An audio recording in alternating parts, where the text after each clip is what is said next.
What is going on, everybody? It is what is today? Tuesday. It's a beautiful day. It's 73 degrees. There's some clouds in the skies. It's not raining, and I thought I'd do a vlog. Obviously, I'm not in my Mustang. I am in my Escape. I've got, back there, I got an RMA, something to American Muscle, which has to go back to, AM. It's the MMD radiator extensions, and I installed them, and my hood would not shut. So, but that was on the Calvet. I'm actually gonna maybe try to see if it'll shut with the Stalker hood, but I don't have my car. I only had my car back for like a couple days, back from Power Lab, and if you follow my Instagram and the most recent video that I just published a couple nights ago, the Mishimoto tank was replaced with the stock engine coolant tank. I was just tired of dealing with it leaking. But then we had a meet on Sunday, and at the meet, Julie and I swapped cars, and I looked at the front driver's side wheel. She was in the slow lane, kind of in my car, kind of going up ahead, and I was in her car, and I was looking at my car, and I noticed my wheel going like this. It was just kind of like wobbling side to side.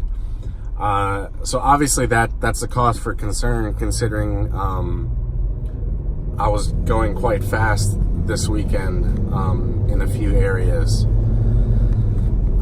So I got it home. I checked the lug nuts, and they were a little loose, but it wasn't like anything crazy.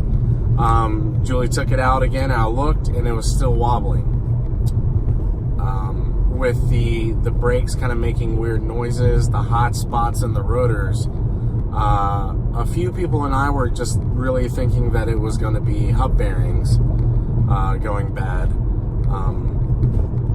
And I was getting the same experience with another wheel as well. So we were thinking, man, well, the bearings were shot. So my friend at Hardy Ford took a look at it, and he told me this morning that one of my wheels was bent. And it turns out the issue that was causing the wheel to go side to side like that wasn't that anything, the driver's side, front driver's side, it wasn't that the wheel was bent, but the hub-centric rings that were originally on those hubs from like 2 sets of wheels ago were crushed against the hub. So that was my mistake, and I guess when I installed the HREs, I kept the hub-centric rings on there, and the HREs they don't need hub-centric rings because those wheels are really designed for that the car. So what happened is when I mounted the HREs, it was such a tight fit that when I went to go tighten down the lugs on the HREs, it crushed those hub-centric rings against the hub, and it caused an uneven surface for the wheel to sit on. And when that happens, you don't get a flush fit, and the wheel was starting to shake. And I guess over time, it had gotten so bad on the front, it was causing the wheel to wobble, and it was causing uneven contact on the pad and rotor, so it was creating hot spots. So that, coupled with some pretty high-speed braking, it was getting really bad. But however, the passenger side front wheel is bent. I must have hit something, and I think I know the pothole that did it. But when I hit it, it was lower on air, and it bent the wheel.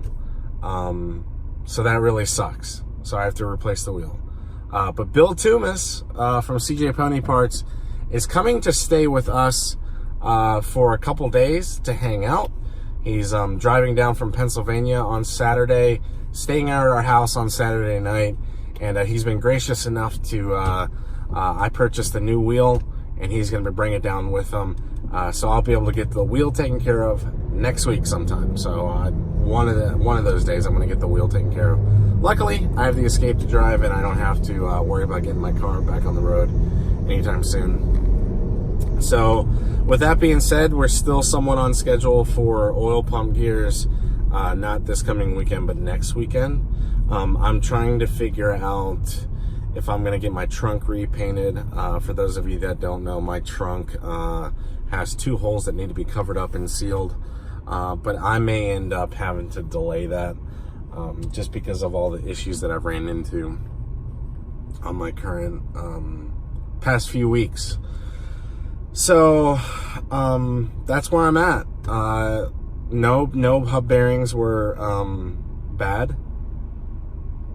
The hub centric rings that were smashed against the hub on all of my wheels have been removed. They've been picked off the hub. So my friend took my car out at the dealership. He said the wobbling has really kind of somewhat gone away, and it's not really there as bad. But the next step is I need to replace my rotors and pads. A nice fresh set of rotors and pads for the track day. More than likely, I am not going to be driving my car very hard at the track day.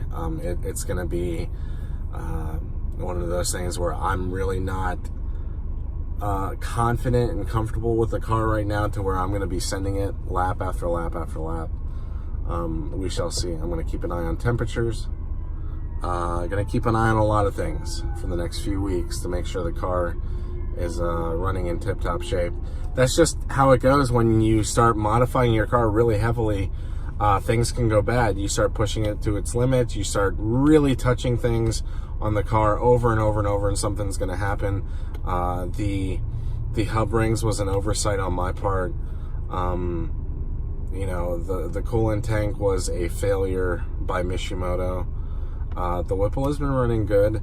So yeah, you know, crossing my fingers, nothing else goes wrong. But, you know, at this point where I'm not going to be surprised if anything else happens. You know, you just kind of have to take each issue as it comes in and, you know, try to work through them. So I thought I'd give this quick little update to let you guys know what's currently going on with my car. It is March 12th, I believe, 2019.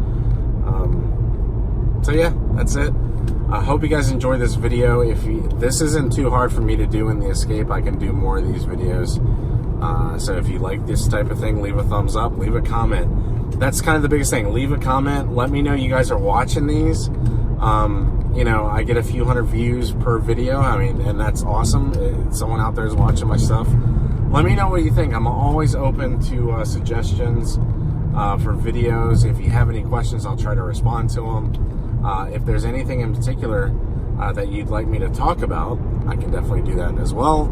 I plan on doing some product review stuff, non-sponsored product review stuff like my new boost gauge, which I didn't see any videos really or reviews out there. So I'm going to do one to show you guys what the Pro Sport 80mm boost gauge looks like. It has a lot of cool features. There are some negatives of the gauge that I'm not a huge fan of. So I'm going to talk about that in the next video. So yeah, leave a like if you like this video. If you didn't like it, leave a thumbs down. Just tell me why you didn't like it. And yeah, we'll go from there. Take it easy, guys. Bye.